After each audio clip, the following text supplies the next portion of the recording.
നമസ്കാരം. മഹാരാഷ്ട്ര നിയമസഭാ തെരഞ്ഞെടുപ്പിൽ ഉദ്ധവ് താക്കറെ വിഭാഗത്തിന് വലിയ പരാജയമാണ് ഏറ്റുവാങ്ങേണ്ടി വന്നിരിക്കുന്നത്. അവിടെ NDA സഖ്യം വലിയ മുന്നേറ്റം നടത്തുകയാണ്.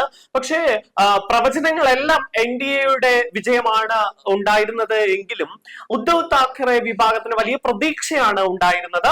കോൺഗ്രസിൽ നിന്നടക്കം സീറ്റുകൾ പിടിച്ചു വാങ്ങി മത്സരിച്ച ഉദ്ധവ് താക്കറെ വിഭാഗത്തിന് മഹാരാഷ്ട്രയിൽ പരാജയം ഏറ്റുവാങ്ങേണ്ട അവസ്ഥയാണ്. ദയനീയമായ പരാജയം എന്ന് വേണമെങ്കിൽ നമുക്കതിനെ വിശേഷിപ്പിക്കാം. എന്തായാലും മഹാരാഷ്ട്ര നിയമസഭാ തെരഞ്ഞെടുപ്പിൽ ഉദ്ധവ് താക്കറെ നേതൃത്വം നൽകുന്ന ശിവസേനയ്ക്ക് വലിയ തിരിച്ചടിയാണ് ലഭിച്ചിരിക്കുന്നത്. കോൺഗ്രസിനോട് സീറ്റുകൾ പിടിച്ചു വാങ്ങിയിട്ടും ഭേദപ്പെട്ട ഒരു പ്രകടനം അവിടെ നടത്താൻ കഴിഞ്ഞിട്ടില്ല. മഹാവികാസ് അഘാഡിയുടെ ഭാഗമായി 95 സീറ്റിലാണ് അവിടെ ഉദ്ധവ് താക്കറെയുടെ ശിവസേന വിഭാഗം മത്സരിച്ചത്. 15 സീറ്റുകൾ മാത്രമാണ് മുൻതൂക്കം കിട്ടുന്നത്. ഏറ്റവും ഒടുവിലത്തെ കണക്കുകൾ പ്രകാരമാണ് ഈ പറയുന്നത്. 15 സീറ്റുകളിൽ 95 സീറ്റുകളിൽ മത്സരിച്ചിട്ട് 15 സീറ്റുകളിൽ മാത്രമാണ് മുന്നേറാൻ ഇവിടെ കഴിഞ്ഞിട്ടുള്ളൂ. 2019 BJPയുമായി സഖ്യം ചേർന്ന് മത്സരിച്ച ശിവസേന ആർക്കും വ്യക്തമായ ഭൂരിപക്ഷമല്ലാത്ത സാഹചര്യത്തിൽ നാടകീയ നീക്കങ്ങൾക്കൊടുവിൽ അവിടെ ശരത് പവാറിന്റെ NCPയും കോൺഗ്രസുമായി ചേർന്ന് സർക്കാർ ഉണ്ടാക്കുന്ന ഒരു സാഹചര്യം ഉണ്ടായിരുന്നു. താക്കറെ കുടുംബത്തിൽ നിന്ന് ആദ്യമായി മഹാരാഷ്ട്രയുടെ ഭരണതലപ്പത്ത് എത്തിയ ഒരാളായിരുന്നു ഉദ്ധവ് താക്കറെ. വലിയ രാഷ്ട്രീയ വിജയമായി അതിനെ കാണുന്ന സാഹചര്യം ഉണ്ടായിരുന്നു. എന്നാൽ എല്ലാം ഞൊടിയിടയിൽ മാറി മറിയുന്ന സാഹചര്യമാണ് ഉണ്ടായത്. അവിടെ BJPയുടെ ഒരു സർജിക്കൽ സ്ട്രൈക്ക് ഉണ്ടാകുന്നു.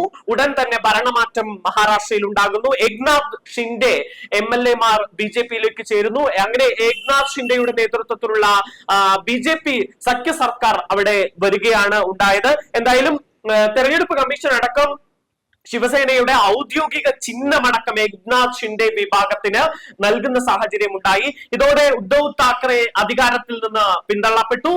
ഒടുവിൽ ഈ തെരഞ്ഞെടുപ്പിലൂടെ തിരിച്ചു വരാം എന്ന് കണക്കുകൂട്ടുകയായിരുന്നു ഉദ്ധവ് താക്കറെ. പക്ഷേ അവിടെ ഉദ്ധവ് താക്കറെക്ക് യാതൊരുവിധ നേട്ടവും ഉണ്ടാക്കാൻ കഴിഞ്ഞില്ല. ഉദ്ധവിന്റെ രാഷ്ട്രീയ ഭാവി ഇനി എന്താകും എന്ന ചോദ്യം രാഷ്ട്രീയ നിരീക്ഷകർ ചോദിക്കുന്നുണ്ട്.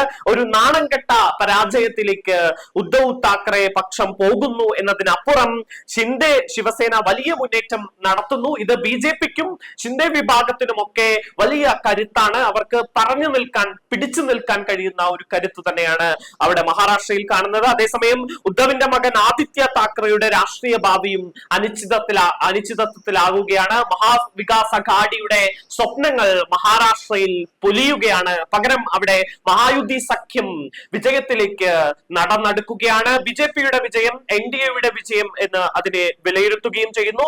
അങ്ങനെ നോക്കുമ്പോൾ ഉദ്ധവ് താക്കറെ ഒരു കാലത്ത് മഹാരാഷ്ട്രയുടെ അധികാരത്തിൽ നിന്ന്, താക്കറെ കുടുംബത്തിൽ നിന്ന് മഹാരാഷ്ട്രയുടെ അധികാരത്തിലേക്ക് വന്ന ഉദ്ധവ് താക്കറെ എന്ന മുൻ മുഖ്യമന്ത്രിക്ക് അടിപതറുന്നു. ഉദ്ധവ് താക്കറെയുടെ ശിവസേന രാഷ്ട്രീയ മാപ്പിൽ നിന്ന് അപ്രത്യക്ഷമാകുന്നു എന്ന ചോദ്യം ഉയരുന്നു.